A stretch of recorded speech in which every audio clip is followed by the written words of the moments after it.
Good morning, everybody. My name is Simona. I am a medium and a channeler and an energy healer, and I would like to share with you how to see auras today.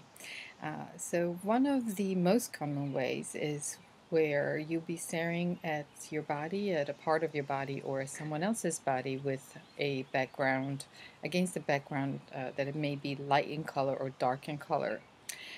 The you want to try to use both backgrounds, or either have being in a very bright space or a little bit dimmer, darker space. For some of you, it will be easier to see a slight outline of about an inch and a half. Around the body of the person, or if you use your hands, you need to hold it at a certain distance, and you'll be able to see like a slight outline of the hand that can be different in color. The so you want to try and do that, against either first a lighter background or a darker background. The way you do that is, if you use a person, it's easier if you kind of use something of your body, your foot or your hand, and you hold it about a foot and a half to 2 feet away from you. You hold your hand out, and you want to look and stare at, not directly at it, but behind it, and you wanted to have it against some kind of um, you know uh, all solid background, again either light color or a dark color background. And as you stare past it, it's almost as if when you're looking at those paintings where you need to stare at it for 60 seconds before you see an image, coming through, is almost the same thing. You want to train your eyes to look past the object, but to look, behind it. So it's a little bit of strain to the eyes, and it can take anything from 5 minutes to, 8 minutes, 10 minutes. Do not get discouraged. Sometimes I lose patience too, and sometimes I just kind of give up, in the beginning, and just try again later. So the best, what you may see in the beginning is just, again, maybe an inch to even half an inch of a slight coloration around the object or the body. You can, as I mentioned, objects. You can also do this with fruits, for example, or with a tree. You can pick a tree, and trees can be actually quite easy to see the energy around them. So that may be an option too, that if you're not able to do it with the person, to definitely try with the tree. And that will, you may be able to actually pick up that a lot easier. You may be more sensitive to the energies of nature, and therefore be able to see it better with a living, plant thing. So again, you start looking at the hand, and then you look past the hand if you're starting with the hand, and you want to look at anything, maybe a foot away from the hand behind it. And it's how you're going to have to gauge it wherever your gaze needs to go. It cannot be so far so that your hand is blurred, or too blurred to even discern that it's a hand, but it needs to be slightly blurred away, just the outline, so that then you start seeing this slight coloration. Usually is white, but then as you practice, you may start seeing other colors in it. Now, that takes time, takes patience, and you may have to try it a few times, as you go along. Great way to do it. If you're standing in line and you're waiting for a long time, might as well just start looking at people and just kind of go cross eyes and and start seeing if you can see some more. It's a fun activity that at least keeps me occupied at least when I don't have enough patience to stand in line. But if you prefer, if you do, want to practice that, that is, again, is one way. Another way that it's common in the beginning, but that most people can do, is to pay attention when, especially when you're at night, when you're trying to fall asleep, and you have your eyes closed, and you kind of need a really dark room for this, because it takes about 5 to 10 minutes to eventually start seeing these colors with your eyes closed, that they're swimming in and out of your vision. And as you try to catch them or focus on them, they kind of go away. As you do that, actually, if you start paying attention at the colors, you'll see that at first they may be just white, but then as you start doing it more often with an intention to see them, you start seeing that there's actually different colors in it. And they it kind of, sometimes it can be like a big blob that comes in and out, towards you and then away, and it just keeps doing that. Or it could be going the other way and expand and go out and expand and go out. It has a really beautiful way to move about and you know, very fluid. Now, what you're seeing there is your aura.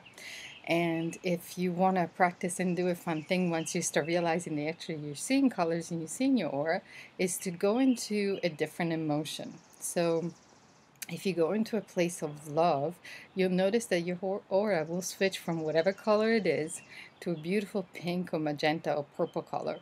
So cool to see that. And then if you actually go into a place of either joy or learning or spirituality, where, you know, gratitude or whatever, it may switch to like blue or green. And then if you go into a place of passion or anger, you'll see that actually will go into a really bright red. So if you want to, you know, that is a fun thing to do. Then nobody, you know, can tell you whether you're doing it or not. Nobody, there's no need to question it. That's what I'm trying to say. And you can do it at night, and it's the best way to actually achieve that. As you practice and you start seeing it, you'll be able to actually see that as you close your eyes, you'll start seeing the colors coming in and out of your or your vision, as you want to say, with your eyes closed. The other thing that you may start seeing too as you practice it, that you'll start seeing faces. You can start seeing faces, shapes, and other imagery, because that's really your third eye. And you know, our guides and our spirit guides, our angels, never miss an opportunity to give us a way to send us messages. So do not be discouraged or do not be alarmed if you start seeing some faces, because it's likely that it's either the face of one of your angels, one of your guides, or even a loved one that is coming through. So that is one of my favorite things to do at night, especially when I can't sleep. I'll start doing that and just play with it and mess around, and it's fun and it's nice. That only allows to see yours. It doesn't allow to see others. But at the same time, it's a great practice, and I noticed that the more I do that, the more my third eye also develops. So I highly recommend you do that. The third and most favorite way to see the auras of people, since I do work with people very often, and one of the things that I do is to check and see whether their energy is okay, is to actually use my third eye or telepathic communication. Every communication, every messages we get, it is through telepathy, and we are always in touch and connected with our grid, with our energy grid, and everyone else's energy grid, and all the other grids like the earth grids and the universal grids. So it's not difficult to get the messages. It's just that sometimes we don't know how we're getting them. So knowing how we're getting them is really the big, you know, the big part of things. So the way I ask the message to come in, and I notice it comes in more accurate and a lot faster, is to send me a picture. So I'll get a picture in my mind's eye of the person's energy, or at least of a section of a person's energy that is not working so well. And that usually is, you know, very in cue, very on point, and it'll just be a very quick flash and they'll show something.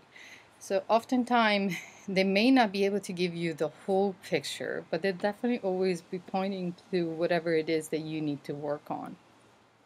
Having said that, if you are working with someone, if you are a healer and you like to work with energy and you plan on using any of these methods to you know, help the client, one thing that you can do if you're not seeing as much with your third eye, it is to also use your hands to feel the energy and to ask again to have a telepathic communication, or the information being sent to telepathy or through the third eye, which is the same thing.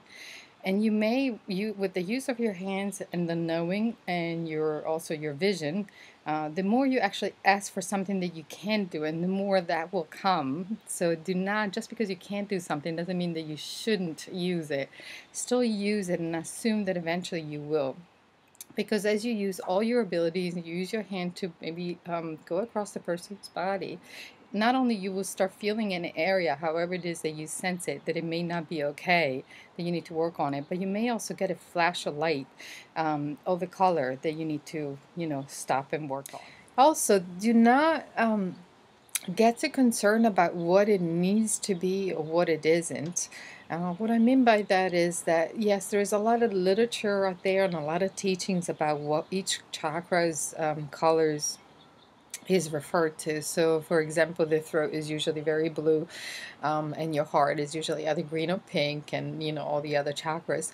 That sometimes certain things are shown differently for each person, just because either the issue that is interfering with the energy center is either anchored into a different chakra. So, let's say that, for example, the person's crown chakra is a little bit closed, and it may usually be seen as a gold or purple color usually there, then you might see really red, a lot of red there. What that means, when I usually see that, when the red from the root chakra is all the way up to the crown chakra, is that the root chakra is so overpowering. The issue there is so overpowering that it's actually interfering with all the other chakras, and I will say it all the way up into the crown. So do not think that that is, not the right, that you're not seeing right. You actually are. Don't doubt it. Just go with it, because it's showing you something that is particular to that person. There's also how you see things and what you may reference to. So let's say that you may not see colors, but you may see an apple, which is red, and to you that may mean that, that's a reference to the crown chakra. Or you may see a heart, and that is in reference to the heart center. So again, there's many ways that they try to communicate. Then it's not that there is a set way. They use what we know and our stored memory and our own association to things, that into events, to give us the information. So the interpretation is yours, not someone else's. So one thing can be shown to me in one way and to you in another. And you need to trust that, and you need to really believe it. And the more you trust it, the more you believe it, and the more you're going to expand and become your beautiful self, and just really be into, be welcoming all your beautiful gift and abilities. So again, that's about it and what I wanted to share with you for the auras. Until next time, thank you so much for watching. Take care.